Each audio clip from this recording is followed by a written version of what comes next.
ଆସନ୍ତୁ ଆଜି ଆମେ ବୁଲିବାକୁ ଯିବା ମା ଉଗ୍ରତାରାଙ୍କ ମନ୍ଦିର। ଆଜି ମୋ ଆବାସଟା ଟିକେ ହାର୍ଡ଼ ଶୁଭୁଥିବ, ମୋତେ ବହୁତ ଜୋରେ ଥଣ୍ଡା ହେଇଯାଇଛି। ଏଇଠି ହେଉଛି ପାର୍କିଂ ଏରିଆ, ତ ମୋ ସାଉଣ୍ଡକୁ ଟିକେ ଇଗ୍ନୋର କରିନେବେ। ପାର୍କିଂ ଏରିଆରେ ଦେଖନ୍ତୁ କେତେ ଗୁଡ଼ିଏ ଗାଡ଼ି ଅଛି, ବହୁତ ମାତ୍ରାରେ ଲୋକ ବି ଅଛନ୍ତି।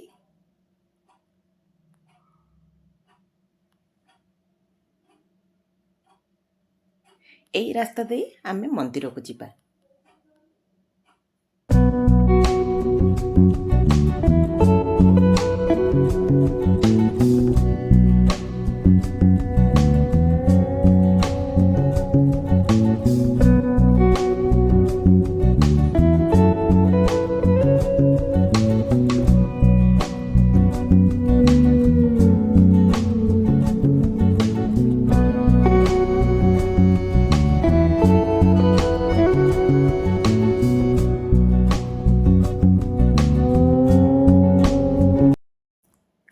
ଏଇଠି ଗୋଟିଏ ଅତ୍ୟନ୍ତ ପବିତ୍ର ସ୍ଥାନ।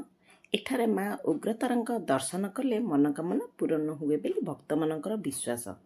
ଆସନ୍ତୁ ଜାଣିବା ଏହାର କିଛି ଇତିହାସ, ପୌରାଣିକ କଥାର ରହସ୍ୟ।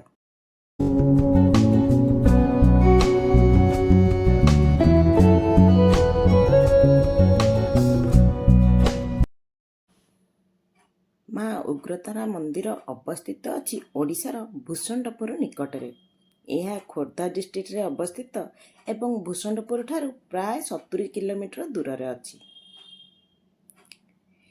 ଏହି ମନ୍ଦିର ଏକ ଶାନ୍ତ ପରିବେଶରେ ଅବସ୍ଥିତ।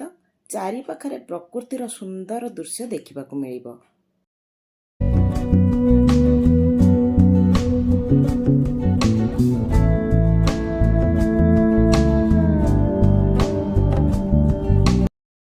ଏହି ମନ୍ଦିରର ଗଠନ ଓଡ଼ିଶାର ପାରମ୍ପରିକ କଳାକୃତିକୁ ଦର୍ଶାଏ। ମନ୍ଦିରର ଗର୍ଭଗୃହରେ ମା ଉଗ୍ରତାରାଙ୍କ ମୂର୍ତ୍ତି ସ୍ଥାପନ କରାଯାଇଛି।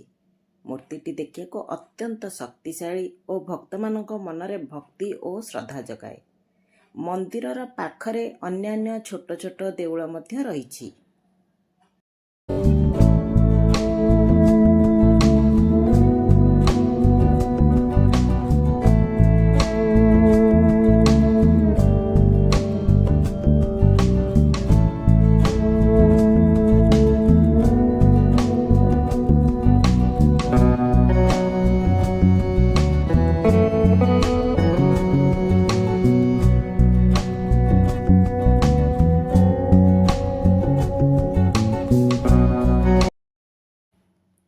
ପୌରାଣିକ କଥା ଅନୁସାରେ ମା ଉଗ୍ରତାରା ହେଉଛନ୍ତି ଦେବୀ ତାରାଙ୍କର ଏକ ଉଗ୍ର ରୂପ।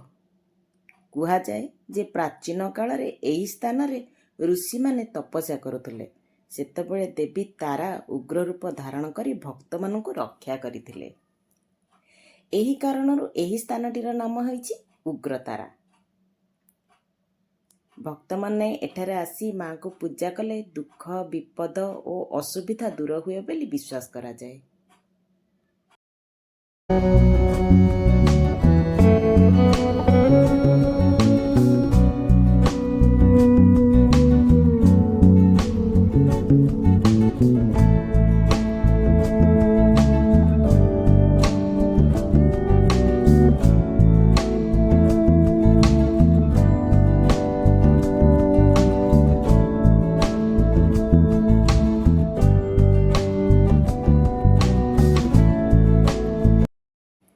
ଏଠାରେ ବର୍ଷ ଭରି ଅନେକ ପୂଜା ପାଳନ କରାଯାଏ।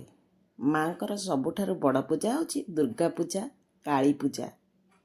ଏହି ସମୟରେ ହଜାର ହଜାର ଭକ୍ତ ଆସନ୍ତି।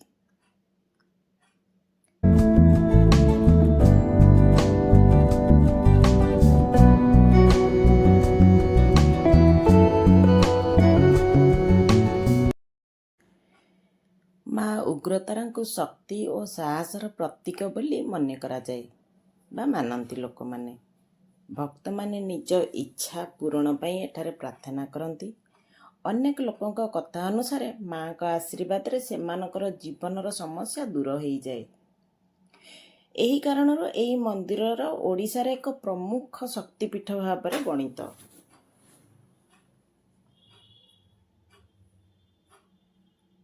ତେଣୁ ବନ୍ଧୁମାନେ, ଏହା ଥିଲା ମା ଉଗ୍ରତାରା ମନ୍ଦିରର ଗୋଟିଏ ଛୋଟିଆ ଇତିହାସ। ଭିଡ଼ିଓଟି ଯଦି ଆପଣଙ୍କୁ ମୋର ଭଲ ଲାଗିଥିବ ତାହେଲେ ଭିଡ଼ିଓଟିକୁ ଲାଇକ୍, ସେୟାର, କମେଣ୍ଟ ନିଶ୍ଚିନ୍ତ କରିଦେବେ। ଆଉ ଯେଉଁମାନେ ଚ୍ୟାନେଲରେ ନୂଆ ଅଛନ୍ତି, ଚ୍ୟାନେଲକୁ ଏପର୍ଯ୍ୟନ୍ତ ମୋର ସବସ୍କ୍ରାଇବ୍ କରିନାହାନ୍ତି ତ ଚ୍ୟାନେଲଟିକୁ ନିଶ୍ଚିନ୍ତ ସବସ୍କ୍ରାଇବ୍ କରିଦେବେ। ଆଶା କରୁଛି ଆପଣମାନଙ୍କୁ ଏହି ଭିଡ଼ିଓଟି ନିଶ୍ଚିନ୍ତ ଭଲ ଲାଗିଥିବ।